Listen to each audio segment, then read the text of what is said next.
The narcissist will devalue you in a lot of different ways. Not to mention, one of the hugest ways that they will devalue you is through texting. But that is one of the biggest ways that you will be able to make that into fantastic leverage. And I'm going to tell you how they devalue you, 10 ways that they devalue you in this video, and how you can turn that into leverage.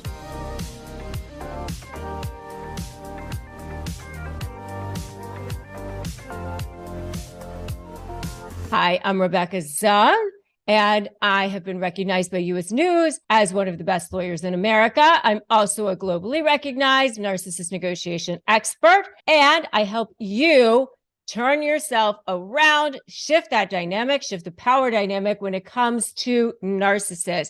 If you want to break free, if you want to turn your life around, if you want to make that power switch, make sure you have subscribed to this channel.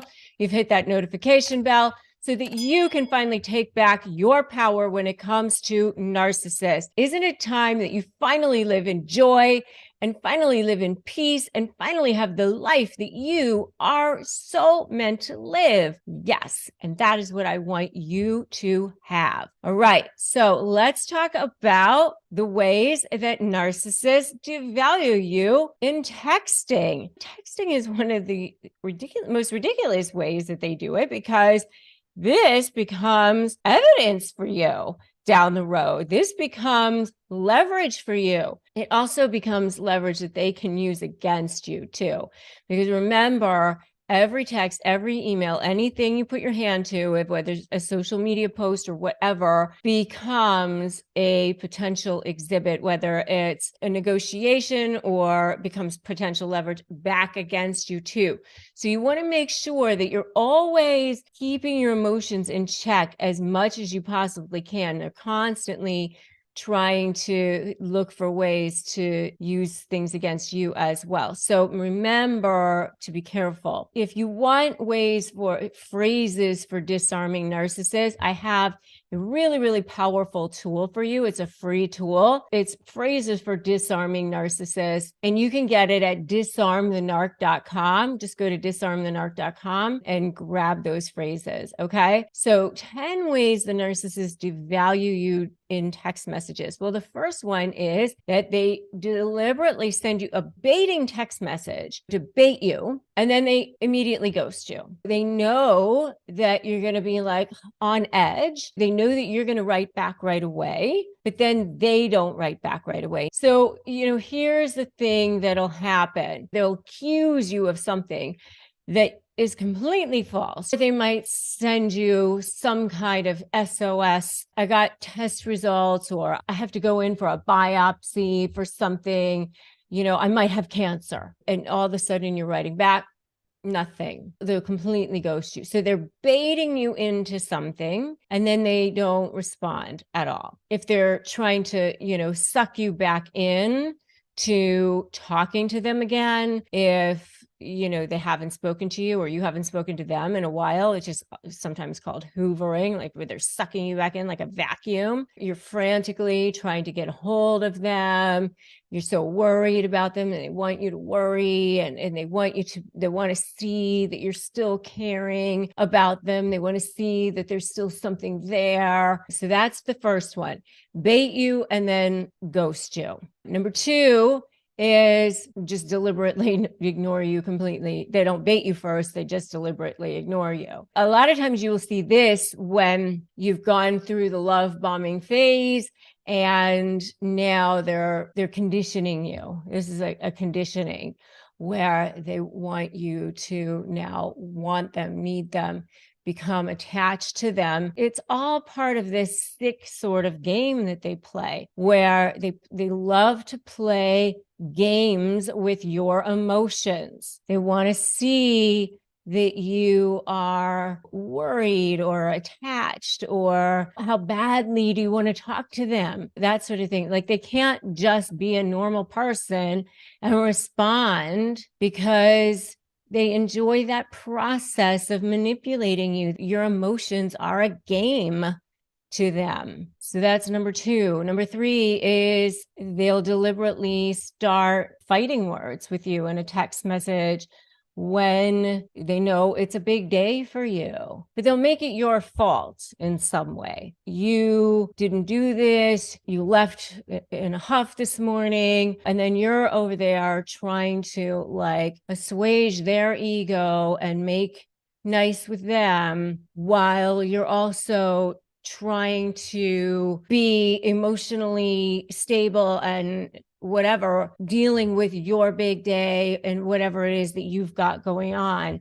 And they're literally over there like, that's it, we're done. If it's a business situation, they do the same thing. They know it's your big day. They know it's something that's going to happen with you. And then they make sure that they sabotage that for you in a text message. So that's number 3, deliberately starting a fight when they know it's a big day for you. Number 4 is deliberately trying to make you jealous or deliberately trying to triangulate with you. This is something that you often see with business partnerships or even, romantic relationships as well, where they try to make it seem like they have a better relationship with somebody. They're constantly trying to make you want them more. They think that by doing that you're going to want them more. And I know for me, it makes me feel like I want to repel them more. But for them, they think it makes them appear more like you're going to want them more or something. Somehow you're going to be jealous, that you're going to be so nervous to lose them or something.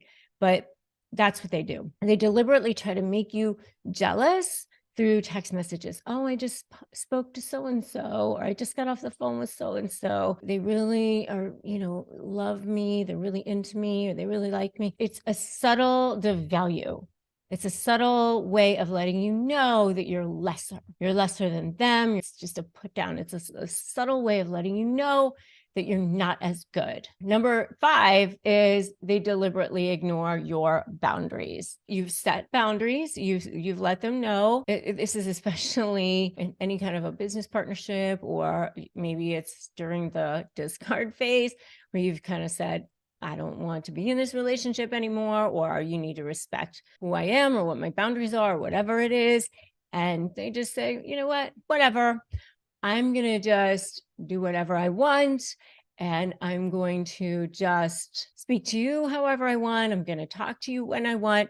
Let's say you've said, please don't contact me on weekends. And there they are texting you on weekends. So it's a total way of devaluing you in texts. And what can you do about it?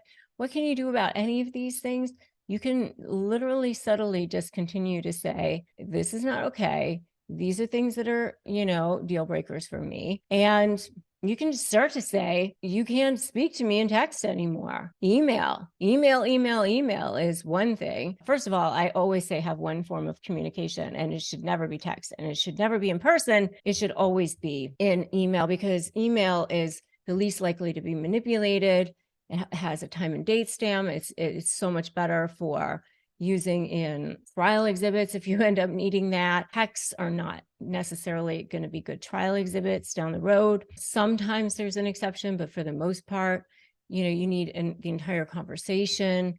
So just let them know we're done with this mode of communication. And I have a lot more, by the way, in my new book, Slay the Bully: How to Negotiate with a Narcissist and Win, which you can pre-order right now at slaythebully.com.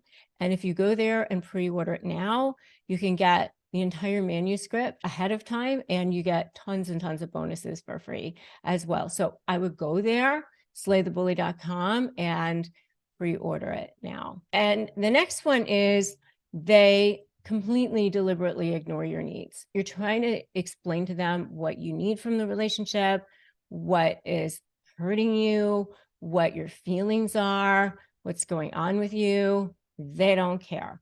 They will continue to plow through. They will continue to hurt you. They will continue to deliberately ignore your needs. That is not even a subtle way of devaluing you in texting. That is just a flat out over way of devaluing you in texting. All of this leaves you with a form of what we call complex post-traumatic stress disorder. And complex post-traumatic stress disorder, by the way, is actually far worse and far more difficult to get over than regular post-traumatic stress disorder, because, and not to devalue PTSD at all, but PTSD is actually something that happens from one event, such as, a war or a car accident or something like that. Complex post-traumatic stress disorder happens over time with a series of events. And, what can happen over time is that it takes its toll on the body. And so you can, it can be with leaky gut, or you can end up with issues such as high cortisol or kidney disease or diabetes or autoimmune issues, things like that. Your hair falls out. I mean, honestly, the impact on your health long-term is so far reaching. That's why you have a hard time thinking straight. You have a hard time with, with brain fog, cognitive dissonance, which leads me honestly to number 7, which is, when they are deliberately hot and cold, which is something else they do in text messages. Hot, cold, hot, cold, hot, cold. I love you. I hate you. I love you. I hate you. I love you. I hate you.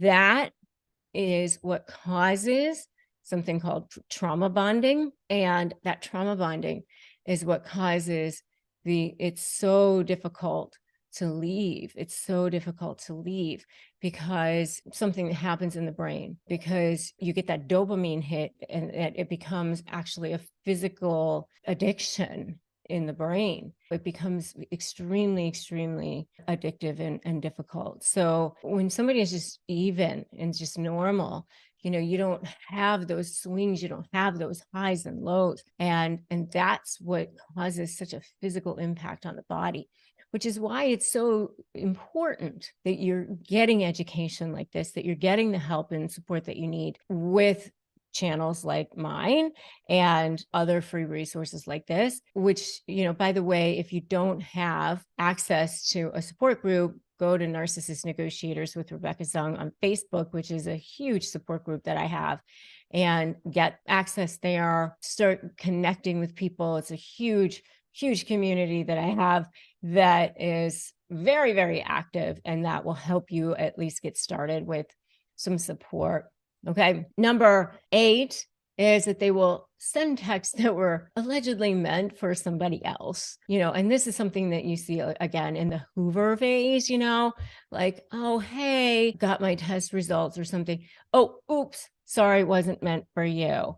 And, again, that little devaluing, that little letting like not thinking of you anymore or whatever, just a way to devalue you, again, using that power of text messaging to give you a kind of a smack in the face, kick in the gut one more time, especially if you are no longer in relationship with this person, whether it's a work person, a business partnership, a romantic relationship, whoever it is, even if it's a family member, quite frankly, you can block this person. You do not have to be in relationship with anybody. I mean, seriously, if they're causing you toxicity, if they're causing you harm, you do not have to be in relationship with this person. Period. End of story. You just don't. Okay. I mean, you really have to do something that I call defend your light with your life. That's what you have to do. That is the only thing that you have to do. You have to take care of you. That's what you have to do. And that's the intention that you have to set for yourself.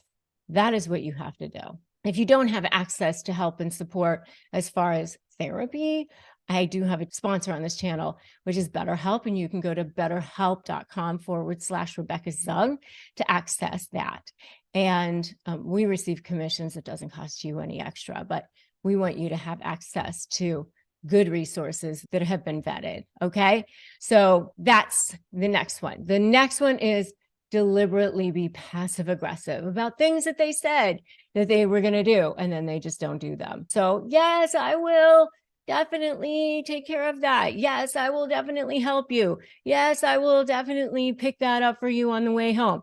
I'm all in, and then they just forget about it. Such a huge way of devaluing you. And they have no plans on doing anything for you. They have no plans on helping you. Or, yeah, I can do that. I don't think it's too far out of my way. I was going to, come right home or whatever. I was going to, but yeah, it's not too bad out of my way. Like they're just sort of like passive aggressive about helping you with anything and just sort of subtly devaluing you. But then, oh yeah, I see. I said I was going to do it. There's always that plausible deniability with people who are passive aggressive. Like I said I was doing it. Look, if you look at the text, I said I was doing it. I had every intention. What are you talking about? So it looks like they were doing it, but then they don't actually even end up doing it. Or if they do, they can get the credit for doing it, even though that they did it like kicking and screaming and it didn't want to. And so there's like that little subtle devalue. And by the way, I know you guys have seen these things so far, and I'd love to know which ones you've seen. Tell me in the comments which ones you've seen and give me an amen if you've seen any of these in the comments so far. Number 10, can you guess what it is? Number 10 is definitely gaslighting. Gaslighting is anything where they're like completely just questioning your reality. So you know what you've seen, you know what you've heard, you know what your reality is, and they'll just basically just say, that's not what it is. So you're texting them and telling them that you saw them with another woman or another guy, and they'll be like, nope, that's not what you saw. And they'll literally flat out lie. I mean, they don't even sometimes like massage the facts. A lot of times they just flat out lie. Like, no, I wasn't there. Completely gaslight your reality. The good news is that becomes your leverage. When that happens, especially if you have proof that they're flat out lying, that becomes your leverage, which is great news for you. Keep track of that. Make sure you are documenting that. Make sure you are using those things. That becomes something that you can use in negotiations. All right. And make sure that you are keeping check of your own emotions. As I said, don't allow them to bait you, because once you do, it's game over. They will definitely use that against you. Make sure you've also subscribed to this channel, hit that notification bell. I release brand new videos every single day right here. And I also have an Instagram, which you can follow me on, TikTok, and, podcasts, all that good stuff here. The next video that I want you to watch is Hidden Reasons Narcissists Crave Conflict and what to do about it. I mean, why would they crave conflict? So ridiculous. Most people hate conflict. I know I do, and I'm a lawyer, but they crave it. And I'm going to tell you all about why they do in that next video. So make sure you go watch that. And remember that today's a great day to start negotiating your best life. Wherever you are is the jumping off point. You can do this. All right. And I will see you in that next video.